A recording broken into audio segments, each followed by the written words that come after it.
ขอนอบน้อมอัญเชิญพุทธบารมีพระพุทธเจ้าได้โปรดเมตตาประทานพรให้ลูกหลานได้นั่งสมาธิเจริญจิตภาวนาให้กายสงบให้จิตสงบกายของเราก็คือพระสมถกรรมฐานจิตของเราก็คือพระวิปัสสนากรรมฐานทั้งพระสมถกรรมฐานวิปัสสนากรรมฐานก็อยู่ในร่างกายของเราทั้งหมดร่างกายของเราก็เปรียบเสมือนพระธรรม84,000พระธรรมขันธ์อยู่ในร่างกายของเราทั้งหมดทั้งสิ้นพระธรรมก็คงหมายถึงเกิดแก่เจ็บตาย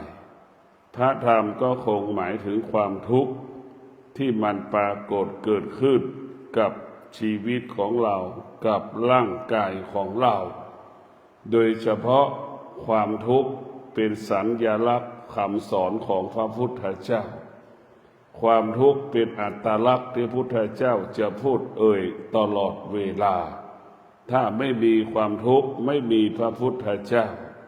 ถ้าไม่มีความทุกข์ไม่มีคำสอนของพระพุทธเจ้าความทุกข์จึงเป็นบ่อเกิดแห่งธรรมความทุกข์ก็คงหมายถึงเกิดพระพุทธเจ้าทรงตรัสว่าเกิดก็เป็นทุกข์แก่ก็เป็นทุกข์เจ็บก็เป็นทุกข์ตายก็เป็นทุกข์เพราะฉะนั้นพระพุทธเจ้าจึงเห็นทุกข์พระพุทธเจ้าจึงออกจากทุกข์พระพุทธเจ้าจึงหาหนทางที่จะดับทุกข์ก็คือบำเพ็ญเพียรภาวนาไม่ได้อ่านหนังสือไม่ได้อ่านหนังสือไม่ได้ไปฟังแต่บำเพ็ญเพียรภาวนาสมัยพระพุทธเจ้านั้นเน้นบำเพ็ญเพียรภาวนา 80% ปฏิบัตินั่งสมาธิเดินจงกรมนั่งสมาธิเดินจงกรมนั่งสมาธิเดินจงกรมตลอดเวลา 80% เพราะฉะนั้นพวกเราทั้งหลายการปฏิบัติธรรมการประพฤติธรรมของเราก็เพื่อให้เรารู้สิ่งที่มันเกิดขึ้นกับร่างกายของเราไม่มีคนไหนที่ร่างกายจะไม่สำแดงอาการไม่มีมนุษย์ทุกคนเกิดมาแล้วความเสื่อมปรากฏขึ้นกับร่างกายดังคำว่าเกิดมาเพื่อแก่เมื่อแก่มาแล้วเกิดมาเพื่อเจ็บเมื่อเจ็บแล้วก็เกิดมาเพื่อตายสิ่งเหล่านี้มันเป็นปกติที่มนุษย์ทุกคนจะต้องประสบอยู่ระหว่างที่มันเกิดหรือเกิดขึ้นมาแล้วเราจะต้องมีสติรู้ศึกษาเรียนรู้เหมือนทารกเกิดมาแล้ว2 ขวบ2 ปี 3 ปีจะต้องเรียนรู้เรื่อยๆเรียกว่าแม่เรียกว่าพ่อนั่นแหละหิวข้าวกินข้าวอร่อยไม่อร่อยเหมือนทารกแรกเกิดจะเป็นแบบนั้นเราเกิดมาแล้วเราจะต้องศึกษาเรียนรู้เรื่องพระธรรมเรียนรู้เรื่องธรรมชาติให้เรารู้ว่าธรรมชาติกับพระธรรมเป็นสิ่งใดที่เราควรยึดมั่นสิ่งใดเราควรยึดถือระหว่างธรรมชาติกับพระธรรมเมื่อเราได้รู้แล้วว่าธรรมชาติมันเป็นเหตุให้เกิดความทุกข์คือธรรมชาติเป็นเหตุให้เกิดตราบใดที่เราเกิดเราก็คงสภาพความทุกข์นั่นแหละเมื่อรู้ว่าเหตุเป็นเกิดความทุกข์เราก็ไม่ต้องเกิดเราจะดับทุกข์เราก็ไม่ต้องกลับชาติมาเกิดถ้าตราบใดที่เรายังเกิดอยู่เราจะต้องทุกข์อยู่ตลอดเวลาการที่เราไม่มาเกิดเราจะเป็นต้องดับความทุกข์เกิดขึ้นที่ไหนก็ที่ตาอีกนั่นแหละ ก็ดับทุกข์ที่ตาอีกตาเราก็เปรียบเสมือนประตูเข้าไปสู่สวรรค์ไปตูนิพพานนิพพานจะไปนรกก็อยู่ที่ตาจะไปสวรรค์ก็อยู่ที่ตาเราจะไปพระนิพพานก็อยู่ที่ตาตาเป็นประตูที่จะนำพาเราไปสู่มรรคผลถ้าตานั้นได้รับการฝึกฝนขณะเดียวกันตาเราไม่ได้รับการฝึกฝนตานั้นก็จะนำพาเราไปสู่นรกมันจะหลงทางหลงผิดเพราะตาเป็นประตูเป็นหน้าต่างถ้าตาเราฝึกฝนแล้วตาเราเป็นผู้รู้แล้วตาเรานั้นก็จะพาเราไปสู่โลกุตละธรรมธรรมที่อยู่แล้วเกิดความสงบโลกุตละธรรมถ้าตาเราไม่ได้ฝึกตาเราก็พาเราไปสู่โลกียธรรมมันวุ่นวายทุกวันโลกียะมันจะวุ่นวายโลกุตละมันจะสงบมันจะแตกต่างกันหูของเราก็เช่นนั้นมันเป็นประตูและเป็นหน้าต่างปิดเปิด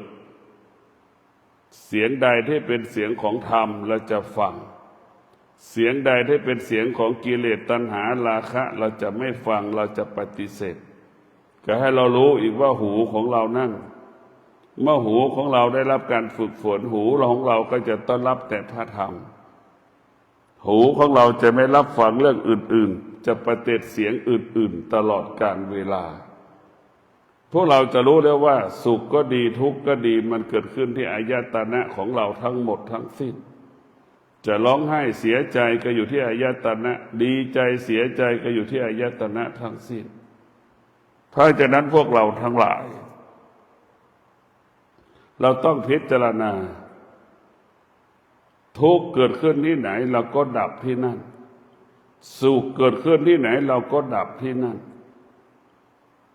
เมื่อเรารู้ว่าตาของเราเป็นเหตุให้เกิดความทุกข์เมื่อเรารู้ว่าตาของเราเป็นเหตุให้เกิดความสุขเราก็จะดับที่นั่นแหละสุขเกิดขึ้นที่ไหนทุกข์ก็อยู่ที่นั่นทุกข์เกิดขึ้นที่ไหนสุขก็อยู่ที่นั่นจะดับความทุกข์ที่ไหนก็ดับความสุขที่นั่นแหละ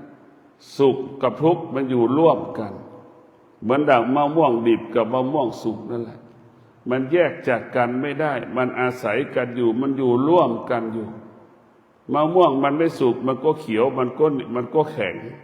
พอมันสุกแล้วมันก็เหลืองแล้วมันก็เนื้อมันนิ่มนั่นแหละแล้วแยกเวลามะม่วงมันสุกแล้วแยกได้ว่าอันไหนมันดิบมันแยกไม่ออก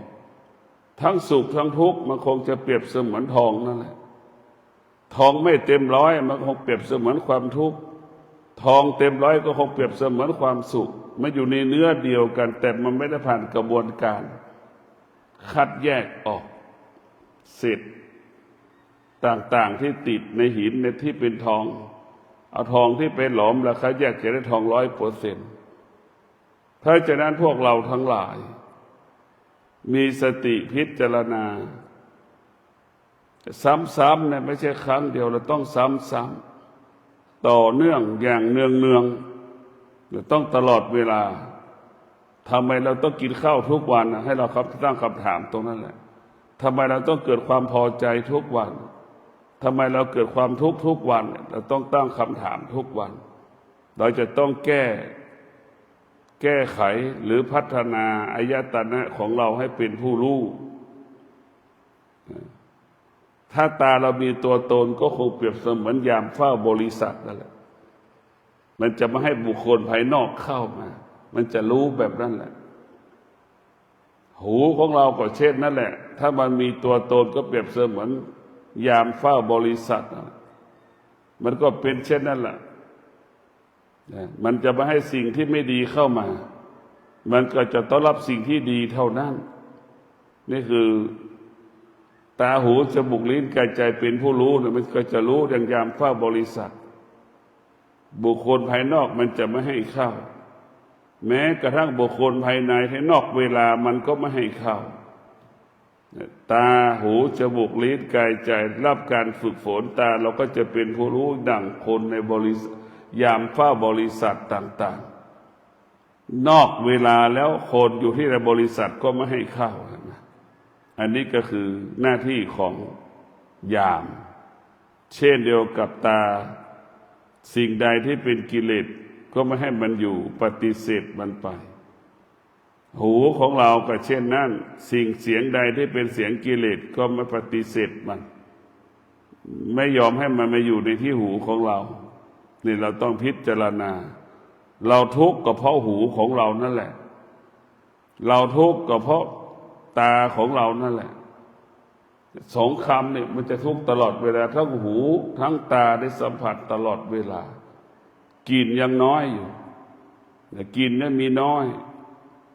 กระทบน้อยส่วนมากจะเกิดกับตาหูนี่แหละสัมผัสบ่อยๆตลอดเวลาเหมือนลมหายใจเข้าเปรียบเสมือนตาเห็นกับรูปตลอดเวลาลมหายใจออกก็เปรียบเสมือนหูนะสัมผัสกับเสียงอยู่ตลอดเวลาทั้งตาทั้งหูนี่เป็นหลักสำคัญที่สุดเนี่ยพวกเราต้องพิจารณาเรื่องอายตนะธรรมะของพระพุทธเจ้าเนี่ยมันว่าด้วยเรื่องเกิดแก่เจ็บตายส่วนหนึ่งของอายตนะก็คือร่างกายก็เป็นส่วนหนึ่งของอายตนะมันเป็นส่วนหนึ่งธรรมะของพระพุทธเจ้าเนี่ยมันเป็นภาษาของจิตชาติไหนก็ฟังนั่งสมาธิได้ชาติไหนนั่งสมาธิแล้วก็จะรู้สึกว่าสบายใจชาติไหนนั่งกับสมาธิแล้วก็จะสัมผัสได้ว่ามีความสุขแต่เราจะรู้ว่ามีความสุขเพราะฉะนั้นพระธรรมะของพระพุทธเจ้าเป็นภาษาของจิตธรรมะของพระพุทธเจ้าไม่ได้เป็นภาษาของมนุษย์ทุกคนนั่งสมาธิจะได้คำตอบทุกคนเรียกว่าทำสมาธิเป็นผู้ตอบโจทย์ชีวิตเราได้จับตกชีวิตได้ตลอดเวลาเรียกมาดูได้ตลอดเวลาพิสูจน์ได้ตลอดเวลาธรรมะของพระพุทธเจ้าเป็นเรื่องปัจจุบันไม่มีเรื่องอดีตอยู่กับปัจจุบันผู้ที่มีสติก็อยู่กับปัจจุบัน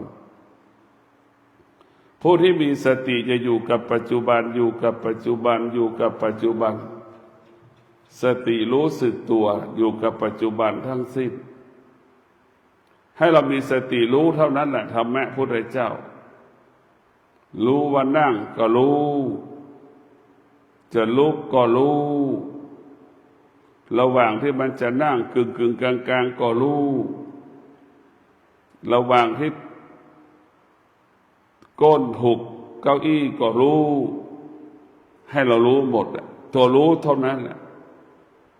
ถ้าเรารู้นี่สิ่งอื่นเราก็ไม่ต้องรู้เพราะเรารู้อาการของกาย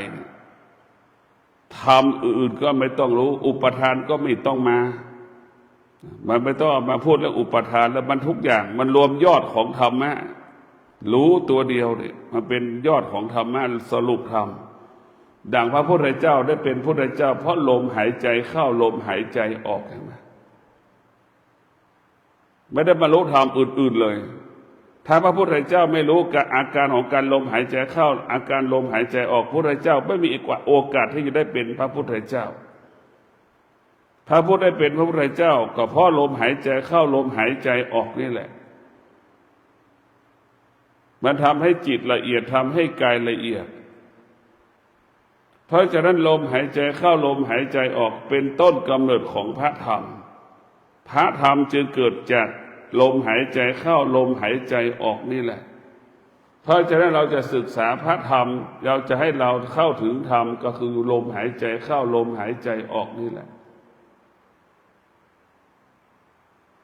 แต่ส่วนมากเราจะศึกษาพระธรรมเป็นเรื่องพระไตรปิฎกอันเป็นตัวหนังสือธรรมมันเป็นตัวหนังสือมันไม่ใช่ธรรมธรรมก็คือทุกข์ไปอยู่ที่กายอันนั้นเป็นทุกข์เฉยๆอ่านหนังสือไว้ตัวหนังสือบรรทุกธรรมก็คือสุขอยู่ที่ไหนก็อยู่ที่กายของเราให้เราเข้าใจว่าสุขมันอยู่ที่กายมันไม่ได้อยู่ที่อื่นเพราะฉะนั้นพวกเราต้องมีสติพิจารณาชีวิตของเราให้ชีวิตของเราอยู่เหนือสิ่งที่เรารู้ทุกๆเรื่องตาเห็นสิ่งใดก็ให้เรารู้ หูสัมผัสกับเสียงก็ให้เรารู้จมูกสัมผัสกับกลิ่นก็ให้เรารู้ลิ้นสัมผัสกับรสชาติอาหารน้ำผลไม้ต่างๆก็ให้รู้กายมันสัมผัสวัตถุสิ่งของต่างๆกระทบกายก็รู้จิตใจอึดอัดหงุดหงิดฟุ้งซ่านก็รู้ให้เรารู้เท่านั้นให้เรารู้อย่างนั้นรู้เท่านั้นแหละไม่ต้องมีสิ่งอื่นอาการรู้นะคือรู้ตามความเป็นจริงที่ร่างกายมันปรากฏรู้ตามความเป็นจริงที่ร่างกายมันสำแดงอาการจิตเราจึงไม่ส่งออกนอกจิตเราต้องอยู่ในกายตลอดเวลาเมื่อจิตอยู่ในกายจิตมันจึงรู้อาการของกายว่ามันปวดหัวเข่ามันก็รู้ว่าปวดหัวเข่าแล้วมันก็รู้อีกว่าหัวเข่ามันที่เราเจ็บปวดมันก็ปวดขนาดหนึ่งเวลาหนึ่งถือเราลุกจากการนั่งสมาธิมันก็หายปวดให้เข้าใจอย่างนั้นคือมันก็เป็นอาการขนาดหนึ่งเวลาหนึ่งทุกอย่างมันเป็นอนิจจังทุกขังอนัตตาร่างกายของเราหรือสรรพสิ่งทั้งปวงที่มีอยู่บนโลกใบนี้สรรพสิ่งทั้งปวงที่อุบัติเกิดขึ้นบนโลกใบนี้สิ่งมีชีวิตก็ดีสิ่งไม่มีชีวิตก็ดีเป็นสิ่งที่คงสภาพเดิมไม่ได้โลกทั้งโลกไม่คงสภาพเดิมไม่ได้ร่างกายของเราก็คงสภาพเดิมไม่ได้คงสภาพเดิมไม่ได้ยังไม่พอก็ควบคุมไม่ได้อีกร่างกายของเราเป็นสิ่งที่ควบคุมไม่ได้ร่างกายของเราเนี่ยแปรปรวนเปลี่ยนแปลงตลอดเวลาเปลี่ยนแปลงเรียกว่าแปรปรวนเปลี่ยนแปลงตลอดเวลาเดี๋ยวสุขเดี๋ยวทุกข์เดี๋ยวพอใจเดี๋ยวไม่พอใจในอาการเหล่านี้มันเกิดขึ้นเดี๋ยวสุขเดี๋ยวทุกข์พอใจไม่พอใจในอาการเหล่านี้มันเกิดขึ้นแล้วก็จิตเราก็รู้เมื่อเรามีสติรู้แล้วเราจะไม่ตอบสนองสิ่งที่เรารู้อันนี้ก็คือหลักของการรู้อีกสิ่งใดที่ชอบใจเรารู้เราก็ไม่ให้มันเกิดรู้เฉยๆสิ่งใดที่ไม่ชอบใจก็ให้เรารู้เฉยๆเราไม่ตอบสนองสิ่งใดที่ชอบใจเกิดขึ้นเราก็รู้เฉยๆเราก็ไม่ต้องตอบสนองชอบใจที่ไหนมันก็จะตั้งแต่ตาเป็นต้นไปตาเห็นรูปมันก็เกิดคำว่าชอบใจตาเห็นรูปมันก็เกิดอาการไม่ชอบใจมันก็อยู่คนที่สองคำเหมือนสุขกับทุกข์เกิดขึ้นนั่นแหละอย่างเดียวกันทุกอย่างเพราะฉะนั้นพวกเราทั้งหลายอายตนะนี่สำคัญที่สุดมันเป็นหัวใจของการปฏิบัติธรรมถ้าเราสามารถเอาชนะอายตนะได้เราสามารถควบคุมอายตนะได้อายตนะก็จะเป็นพาหนะเราก็ดีมันก็จะพาเราไปสู่จุดหมายเป้าหมายได้พาหนะก็เปรียบเสมือนอาหารหรือเสบียงเดินทางของเราไปถึงจุดหมายเป้าหมายพาหนะเปรียบเสมือนเภสัชยาเวลาเราเจ็บป่วยแล้วก็กินแล้วก็ป้องกันโรคภัยไข้เจ็บได้พาหนะของเราอายตนะของเราก็เปรียบเสมือนอาวุธของเราอาวุธเราก็คิดว่าเป็นอาวุธเพื่อไปต่อสู้เคลียร์ปัญหาต่างๆต้นไม้มันล้มอย่างเงี้ยเราก็ใช้มีดนี่แหละมาตัดกิ่งต้นไม้ย้ายต้นไม้เพื่อให้เดินสะดวกสบายเนี่ยธรรมะคือเป็นอาวุธของเราเพราะรู้ให้เรารู้เพื่อไม่ให้รู้เนี่ยจำไว้พวกเราทั้งหลายรู้เพื่อไม่ให้รู้ในหลักตัวรู้ของพระพุทธเจ้ารู้สิ่งใดก็ให้ละสิ่งนั้นนี่คือเป้าหมายของการรู้สิ่งใดแล้วก็อยู่เหนือสิ่งนั้นคือหลักการรู้ของธรรมรู้เช่นนี้จิตที่มีธรรมก็จะรู้เช่นนี้จิตที่ไม่มีธรรมรู้แล้วมันเข้าไปยึดติดสิ่งที่มันรู้จิตที่มันรู้จิตที่ไม่มีธรรมรู้แล้วมันก็เข้าไปยึดติด รู้แล้วเข้าไปอยู่ภายใต้อำนาจของการที่เรารู้เพราะฉะนั้นพวกเราทั้งหลายผู้รู้ทั้งหลาย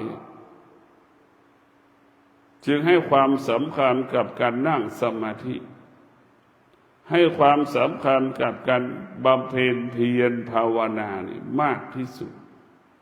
จึงเห็นหนทางว่าการนั่งสมาธิการภาวนาทำให้เราพบความจริงเห็นความจริง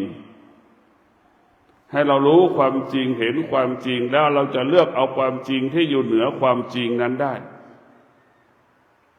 ดังธรรมะเป็นความจริงที่อยู่เหนือความจริงธรรมะเป็นความจริงที่อยู่เหนือความจริงเรานั่งสมาธิเราเจ็บปวดอย่างไรไหมเราเจ็บปวดเรารู้ว่าเราเจ็บปวดเราก็มีสติรู้ว่าเราเจ็บปวดเราไม่ตอบสนองมันก็อยู่ที่เดิมแต่ถ้าเรารู้มาความเจ็บปวดเกิดขึ้นแล้วเราไปสำแดงอาการต้อนรับความรุนแรงจะเกิดขึ้นทันทีอีก2 เท่าตัว3 เท่าตัวเพราะฉะนั้นนี่คือการไปต้อนรับมันเราไปสำแดงอาการต้อนรับมันจะรุนแรงทันทีแต่ถ้าเรารู้ว่าเจ็บปวดเฉยๆแล้วไม่ต้อนรับแต่ลุกมันก็คงสภาพเดิมที่มันปวดเท่าเดิมเรียกว่าเราเข้าไปยึดติดความรุนแรงของการเข้าไปยึดติดเกิดขึ้นทันทีเพราะฉะนั้นพวกเราทั้งหลายเราจะรู้แล้วว่าขณะที่เรานั่งสมาธินี่มาแล้วประมาณทั้ง15 นาทีเนี่ยตีกันเพราะตามเกิดตาของเราสัมผัสกับรูปเกิดอาการไม่พอใจนี่ตีกันกี่ลายล่ะขัดแย้งกันกี่ลายล่ะเนี่ยคือตาที่เป็นปัญหาหูของเราก็เช่นเดียวกันหูได้ยินเสียงไอ้คนนั้นพูดอย่างนั้นพูดอย่างนี้แล้วมันทะเลาะกันตายกี่ลายล่ะขัดแย้งกันกี่ลายเพราะหูนี่เห็นไหมมันเป็นภาชนะนำความเสื่อมนำความฉิบหายมาให้กับเราหมดเลยมันสิ่งที่น่ากลัวที่สุดเราเกิดแก่เจ็บตายเพราะตาเกิดก็เพราะตาเห็นรูปก็หลงในรูปเราเจ็บป่วยก็เพราะตาเกิดความอยากขึ้นกับเพราะตาเราเจ็บมาป่วยเพราะตาก็คือเรียกว่าเป็นภัยต่อชีวิตของผู้ปฏิบัติธรรมผู้ปฏิบัติธรรมจึงรู้ว่าทุกข์สุขอยู่ที่ตาเห็นไหมก็จึงดับทุกข์ที่ตาจึงดับทุกข์ที่ตาจึงดับสุขที่มันตามันเกิดนั่นแหละมันเกิดที่ไหนก็ดับที่ด้านนั่นแหละหูของเรานี่ก็เป็นภัยมหาศาลเนี่ยมันทำลายชีวิตเราไปเท่าไหร่ตีกันกี่รายฆ่ากันกี่รายเพราะหูนี่แหละมันไม่พอใจในเสียงไม่พอใจในคำพูดนั่นแหละมันจะเกิดอาการสำแดงอาการหูก็เป็นภัยต่อชีวิตของเราเป็นภัยที่น่ากลัวที่สุดไม่มีภัยที่ไหนที่น่ากลัวเท่ากับภัยที่อยู่ในตัวของเราก็คือหูของเรานี่คือความจริงที่เราเห็นอยู่ทะเลาะกันตีกันเนี่ยกี่รายขณะที่เรานั่งสมาธิได้กว่า15 นาทีนึกดูนั่นแหละเกิดก็เกิดจากอายตนะนี่แหละจะสุขก็อยู่ที่อายตนะนี่แหละมันอยู่ที่อายตนะทั้งสิ้น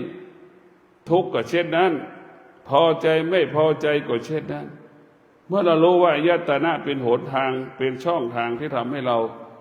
ประสบแต่ความทุกข์เราจะต้องพัฒนาอายตนะของเราสอนอายตนะของเราฝึกอายตนะของเราเหมือนทารกแรกเกิดแล้วก็เริ่มโตเป็น1 ขวบ2 ขวบให้มันรู้อย่างนั้นแหละแล้วค่อยๆให้มันรู้เรื่อยจนถึงอายุ18 ขวบ9 ขวบ10 ขวบจนใช้งานมันได้เห็นไหมไปหยิบของให้แม่ได้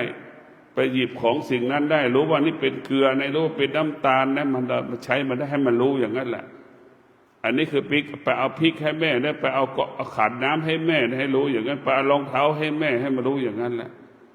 นั่นแหละคือการรู้ของเด็ก2 ขวบ3 ขวบเราต้องฝึกให้มันรู้อย่างนั้นแหละอายตนะถ้ามันรู้แล้วมันจะปฏิเสธสิ่งที่มันรู้ทุกอย่างตาก็ปฏิเสธหูก็ปฏิเสธจมูกก็ปฏิเสธมันจะไม่หรือหูมันจะเงียบตามันจะเงียบมันจะไม่ตอบสนองทุกอย่าง รู้แต่ไม่ตอบสนอง รู้แต่ไม่ตกอยู่ใต้อำนาจที่เรารู้ให้เรารู้อย่างนี้เพราะฉะนั้นพวกเราทั้งปวงที่เกิดมาแล้วตั้งคำถามว่าเกิดมาเพื่ออะไรเราต้องถามผู้เฒ่าผู้แก่อายุ60-70ต้องรู้ว่าเกิดมาเพื่ออะไรต้องหาคำถามเวลาที่เหลือเนี่ยเราจะต้องบำเพ็ญเพียรชนะใจตนเองนะนี่เรานั่งสมาธิชนะใจตนเองก็คือประเสริฐแล้วเหมือนที่เรามาวัดเราไม่ได้ตามใจตัวของตัวเราเห็นไหมเรามาวัดเราจะฝ่าฝืนความรู้สึกเราจะไม่ตอบสนองความรู้สึกฝ่าฝืนความรู้สึกเพราะเรามีสติเราไม่ตอบสนองความรู้สึกก็เพราะเรามีสติเห็นไหมหากเราอยู่บ้านนะเราจะตอบสนองสิ่งที่เรามีความรู้สึกแต่เราจะตอบสนองมันแต่ถ้ามาอยู่วัดเราไม่ตอบสนองมันเรามีสติรู้มันรู้แต่เราไม่ตอบสนองมันแต่เราอยู่บ้านเราขาดสติตอบสนองมันทุกอย่างตั้งแต่ตาเห็นรูปเกิดอาการพอใจไม่พอใจจมูกสัมผัสกับเสียงก็เกิดอาการพอใจไม่พอใจนั่นแหละมันเป็นอย่างนี้ของมันนี่คือขาดสติเพราะฉะนั้นหน้าที่ของจิตกับคนละหน้าที่ตาก็เป็นส่วนหนึ่งของจิตหน้าที่ของตาก็คือเห็นรูปต่างๆพิจารณารูปต่างๆจมูกหรือหูของเราเนี่ยก็มีหน้าที่รับรู้เรื่องฟังเสียงต่างๆเราก็หน้าที่ของหูต้องรับผิดชอบจะเสียงดีไม่ดีก็อีกเรื่องมาคัดเลือกแต่รับรู้เรื่องเสียงก่อนหน้าที่ของหูจมูกหน้าที่สัมผัสกับกลิ่นเป็นหน้าที่ของจมูกลิ้นหน้าที่สัมผัสกับรสชาติอาหารต่างๆผลไม้ต่างๆอาหารต่างๆอันนี้แหละคือหน้าที่ของมันมีหน้าที่ปกติของมันจะไม่ล่วงเกินหน้าที่ซึ่งกันและกันมันจะไม่ล่วงเกินหน้าที่ซึ่งกันและกันเพราะฉะนั้นพวกเราต้องมีสติดูกายของเรานี่แหละที่สุดกายของเราเสมอเหมือนกันหมดคนอายุ60ทุกคนก็เกิดเขาว่าอาการร่างกายเกิดความเสื่อมจะนั่งจะนอนจะเดิน60ขึ้นไปแล้วรู้สึกว่านั่งยากลุกยากลำบากกายลำบากใจเนี่ยเราจะได้คำตอบเราจะรู้เหมือนเราหลงทางมาทั้งชีวิตพอเราความสุขเป็นเรื่องของหนุ่มสาวความสนุกเป็นเรื่องของเด็กๆความสนุกเป็นเรื่องของเด็กๆความรู้สึกเป็นเรื่องของหนุ่มสาวความสงบเป็นเรื่องของคนแก่ๆพอเราแก่เรารู้ว่าที่เราเกิดแก่เพราะมันไม่สงบมันจึงเกิดความทุกข์สมบัติเราก็มีแล้วลูกมันก็โตแล้วเห็นไหมทำไมเราไม่มีความสุขที่มันไม่สุขก็เพราะมันไม่สงบพอมันไม่สงบมันก็วุ่นวายพอมันวุ่นวายลูกก็ไม่มีความหมายสมบัติหามาก็ไม่มีความหมายเพราะฉะนั้นพวกเราทั้งหลายสิ่งที่มีคุณค่าและความหมายสำหรับมนุษย์ก็คือธรรมะก็คงหมายถึงศีลสมาธิปัญญานั่นแหละคือธรรมะศีลสมาธิปัญญาก็อยู่ในร่างกายของคนทุกคนอยู่ในร่างกายของคนทุกคนมันไม่ได้อยู่ที่ใดที่หนึ่งเพราะฉะนั้นเราต้องรู้ที่สุดแม่ไม่มีลูกแม่ไม่สามารถอยู่กับลูกได้ทั้งลูกทั้งแม่ก็สามารถมีชีวิตอยู่ได้เราก็รู้อย่างนี้แม่มาอยู่วัดพ่อมาอยู่วัด ลูกหลานที่สุดเขาก็อยู่กับเขาได้ และตั้งคำถามว่าแม่กับพ่อต้องห่วงเขาทำไมคิดเองเองไปปรุงแต่งเองจึงทำให้เราทุกข์ใจเองนี่เรามาอยู่วัดอย่างนี้ลูกหลานเราอยู่ได้หลานก็อยู่ได้ลูกก็อยู่ได้เพราะเขาไม่ยึดติดกับเราแต่เราเข้าไปยึดติดเราจึงเป็นทุกข์เราเข้าไปรู้ก็อยากเป็นทุกข์พอเราเข้าไปรู้แล้วก็ไปยึดมันก็เป็นทุกข์ทั้งสิ้นเพราะฉะนั้นพวกเราทั้งหลายจิตของเรานี่สำคัญรู้ให้ละคำสอนของผู้ปฏิบัติรู้แล้ววางรู้แล้วปล่อยรู้เฉยๆว่ามันไม่มีอะไรรู้เฉยๆว่ามันไม่มีอะไรโลกใบนี้มันไม่มีอะไรสักอย่างที่เป็นแก่นเป็นสาระสิ่งที่เป็นโลกสิ่งที่มีอยู่บนโลกใบนี้มันไม่มีแก่นไม่มีสาระสิ่งที่อยู่เหนือโลกก็คือธรรมะเป็นสิ่งที่มีเป็นสิ่งที่เป็นแก่นสิ่งที่เป็นสาระก็คือธรรมะอดทนเป็นแก่นสาระของชีวิต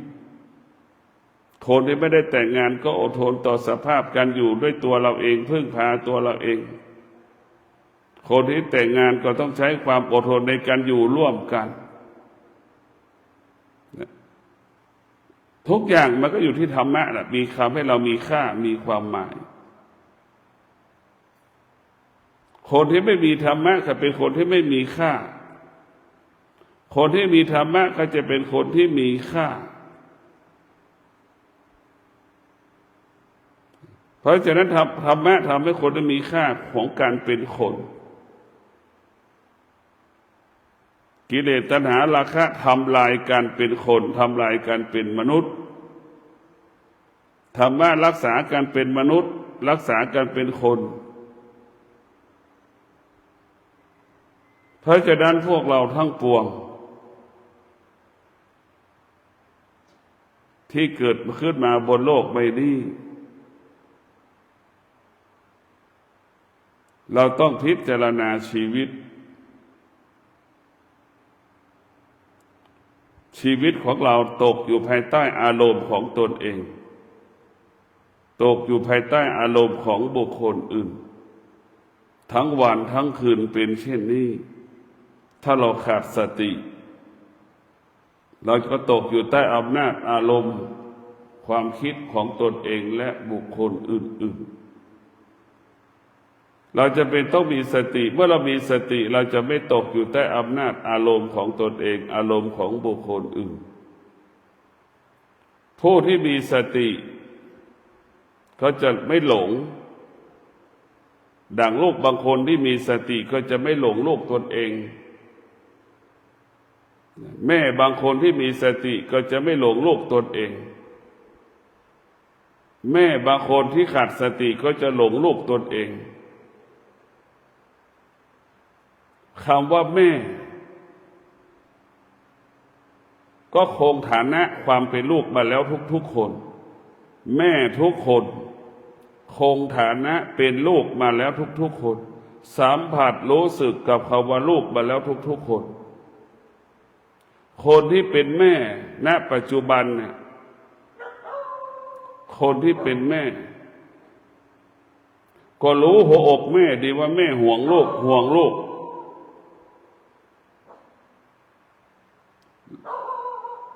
คนที่เป็นแม่แล้วมีสติก็จะกลับคิดถึงแม่ตนเอง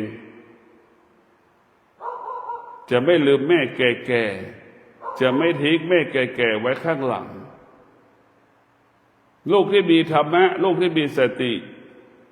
จะให้ความสำคัญทางลูกตนเองให้ความสำคัญกับแม่ตนเองให้ความสำคัญลูกเช่นไรก็ให้ความสำคัญแม่เช่นนั้นลูกที่มีธรรมะลูกที่ไม่มีธรรมะลูกที่ขาดสติก็ให้ความสำคัญลูกหลงลูกคิดแต่รักลูกตนเองให้ความสำคัญลูกตนเอง แล้วปล่อยแม่แก่ๆอยู่ข้างหลังนะบาปกรรมของลูกนี่คือบาปกรรมของลูกที่สืบทอดกันมายาวนานดังที่ได้กล่าวว่าลูกเราก็เป็นแล้วแม่เราก็เป็นแล้วดังที่เราเป็นแม่ของลูกเราหลงลูกแต่ทำไมเราขาดสติลืมแม่ของเราแม่ของเราแก่ๆแล้วบดข้าแล้วบางครั้งหน้าอนาคตเราก็จะแก่เหมือนแม่ที่เราแก่นั่นแหละแล้วบางครั้งหน้าเราก็จะเป็นสภาพดังที่แม่ดังแม่ทุกอย่างลูกมันก็จะลืมเราเหมือนเราลืมแม่เรานั่นแหละเป็นเช่นนั้นหมดทุกอย่างหว่านพืชเช่นไรย่อมได้รับผลเช่นนั้นยามที่เราแก่มาแล้วเราลืมแม่หลงลูกวันที่เราแก่ลูกก็จะลืมเราเหมือนเราลืมแม่ลูกไปแต่งงานลูกมันมีลูกมันก็จะไปหลงลูกมันต่อแล้วก็ปล่อยให้แม่แก่ๆอยู่ข้างหลังนี่คือบาปกรรมเป็นมรดกกรรมที่สืบทอดกันมาเพราะฉะนั้นพวกเราทั้งหลายคนที่มีธรรมะจะต้องดูแลแม่จะต้องดูแลลูกให้ความสำคัญของแม่ดังเสมอเราให้ความสำคัญของลูกเราให้ความสำคัญลูกฉันใดแล้วให้ความสำคัญแม่ฉันนั้นนี่คือเป็นสิ่งที่ประเสริฐที่สุดเป็นสิ่งที่มีค่าเป็นสิ่งที่มีความหมายเพราะฉะนั้นพวกเราทั้งหลายชีวิตของเรา